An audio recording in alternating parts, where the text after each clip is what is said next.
When we wake, hear the birds and see the sun. Side by side our fears are done. Oh, the good times just begun.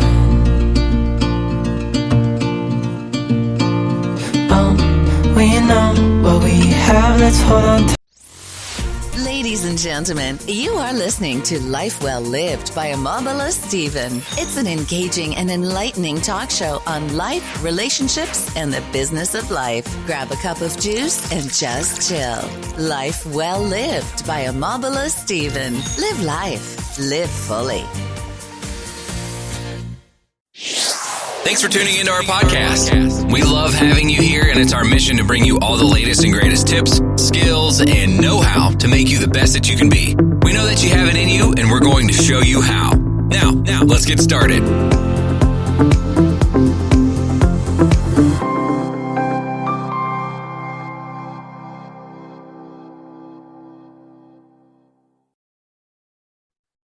This is your host, Omobola Stephen, on Life Well Lived by Omobola Stephen. My podcast, Life Well Lived by Omobola Stephen, focus on self-improvement topics with the occasion of incredible expert and professionals who come to the show to share their insights on topics or subjects under personal development.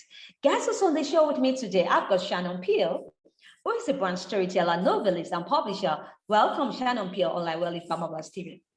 Well, thank you for having me. I really appreciate being here. Thank you, Shannon, for your time on the show. I look forward to your professional insight, especially on the topic on brand storytelling. Now, Shannon, Ryan Taft once said, the stories capture, captivate, and convert consumers. So what is the purpose of brand storytelling? The purpose of brand storytelling is to communicate with the marketplace why they want to choose you and to connect with them on an emotional level so that they feel more than just, oh, this is a product. They actually feel invested, and that will create loyalty in the product. Now, we've always had brand storytelling. Brand storytelling has been around since the beginning of brands. We called it different things. It was advertising, it was marketing, it was word of mouth, it was reputation. Now we're calling it brand storytelling, but it's really just the same thing. It is a company telling the market, this is what my product does, this is what it will do for you, and this is why you want to buy it from me. Now, the thing that has changed, so before when we were doing advertising and marketing, it was a push. It was a broadcast type of environment where we had, you were on TV for commercials, you were in print for magazines or newspapers. There were gatekeepers that were defining what the story was going to be and controlling it. You couldn't control word of mouth in the past because you didn't know really, there were no big review sites. You didn't know what people were saying about your company unless they were calling you to complain. Now we can have a dialogue with our customers. We can enhance our brand storytelling by encouraging them to write reviews, by responding to those reviews, by looking at what they're saying about us on social media, if they're even saying anything about us on social media. So what we've done is we've really brought the consumers into the storytelling of the company. Right.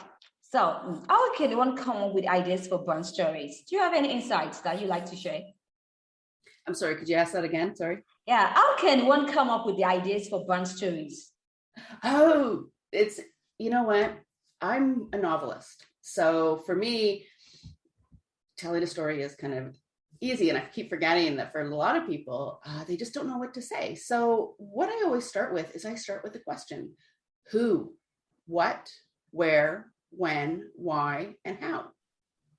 Just like a journalist answers those questions in their articles. Write that out. Who are you? But it doesn't have to be even about who are you, just who. Now, you start with who are you? Who is the customer? Who uses the product? You can start with who and have it a lot of questions. Then it's what and why. And you really have to understand that product and what it is. And you do that by answering those questions. Now, if you're trying to talk about yourself, a personal brand, I mean, I do more personal branding than corporate branding. If you're doing personal branding, it really is about who are you? Who are you as a person? What are your values? And diving really deep and knowing who you are. And then you can tell stories about of your life and how you're connecting with people that are in line with those values that you want to share. So for example, if you know that you have a value of great customer service, you want to be excellent, basically. So you define, what does excellence mean to you? What does excellence look like? Who do you see out there being excellent? How are you showing up and being excellent? Then you can tell those stories. You're telling stories about other people in the world who are excellent. Times when you were excellent with your customers. Why excellence is so important to you. What does the word actually mean to you? And you can then go and grab quotes about excellence and write articles around it. Then people know, hey, if excellence is an important thing to me, I'm going to go and deal with this person because excellence is what they're about.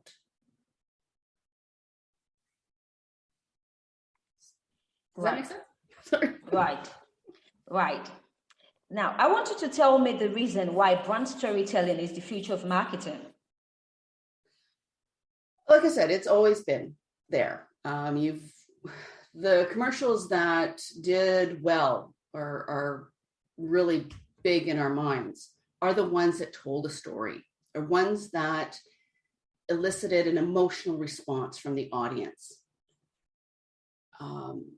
When Steve Jobs created the 1984 commercial for Apple, there's a story there. You can see the person coming, it's that whole George Orwell, and then that one person coming to disrupt the whole thing. And in that short commercial, we have a story that people remember, because we remember stories. And then he used a story to create the story. But Hemingway was a great storyteller. So, and his writing style is perfect for the internet because he can tell a story in 5 words. He's known for using as few words as possible to tell a story. So if you can try to figure out how to tell your story and only use 5 words, you're going to be a more concise storyteller than someone who wants to describe every single little thing that happened. Understanding how story works enables you to touch people on the emotional level. And when you touch people on the emotional level, that motivates them to move on and to make a choice, to do something. The big emotions that advertisers and marketers have used forever have been fear and love. Those are the 2 strongest, and they're both on the same coin. They're 2 sides of the same coin. Right. Yep. Now, Shannon, I use an IG platform, right, to connect with my audience. Yes. I'm in Instagram, right? Now, how does your client, right, or does your company, I beg your pardon, help their client to structure a story for the platform they're using? For example, I use an Instagram account. So how can you help me to structure my story for my platform? Well, for Instagram specifically, you have to understand each platform. Unfortunately, a lot of marketers out there, a lot of people just put the same thing out on every single platform. But you have to understand the platform and how people use it. So Instagram is all about image, and we know an image can tell a story. So you want to create images that show who you are, what your value system is, what you're doing. And you can do video, like Instagram also has the video. So you just keep it short and concise on Instagram and on social media, on any social media platform. It's all about keeping it short and concise, and think of it as sound bites. You're just creating curiosity. You want to create enough curiosity for them to go, oh, I want to know more. And when they go, I want to know more, that's when they keep showing up. And that's when they go to the next step of your storytelling. So, YouTube, you go and watch trailers, a movie trailer. That's kind of where you want to be with Instagram. You're creating movie trailers. You're creating that ad campaign for perfume from a magazine. If you think of it that way, then you can think, oh, people will start engaging with you, because those are the ones that's that platform. It's all about magazine images. And now it's all about videos, like some short little videos. The ones that do the best are personal, people aren't looking for stock photo, right? They don't want to like a stock photo. They want to like a photo that you've done of yourself that's amazing. So invest in a bit of money, invest money in having someone take some really great pictures of you. The best thing is to find a friend that's going to take some amazing shots. A lot of those influencers on these platforms have someone that follows them around with a camera in order to take really interesting photos or really interesting video of them. And that they have a mindset of, I'm telling a story about myself in sound bites, and each one is going to work or build on, it's all going to build on in order to tell a bigger story about who I am. And people are going to be interested because it is of the way I've presented it, the image that I have created, and the emotions that image produces in my audience. Thank you, Shannon Peel, for your professional insights on brand storytelling. Now, if I'm not brand storytelling, are there other marketing strategies that I can employ in order to connect with my audience and customers on a more deeper level? Because my audience will love to know much about this. Okay, so if you're going to create really, it's all about the funnel and the journey. As with any great story, it's a journey. The hero starts at one end, and at the end they have learned something about themselves. They have changed in some way, and in between is where the story is. So you start with social media or wherever you think that they're going to see you first, and that's an introduction to who you are and what you do. And you got to grab them. Just like a book or a movie needs to grab you within that first 30 seconds, you need to be grabbing them in that first 30 seconds with, not only who you are, but what can they expect from you? You're putting your best face forward.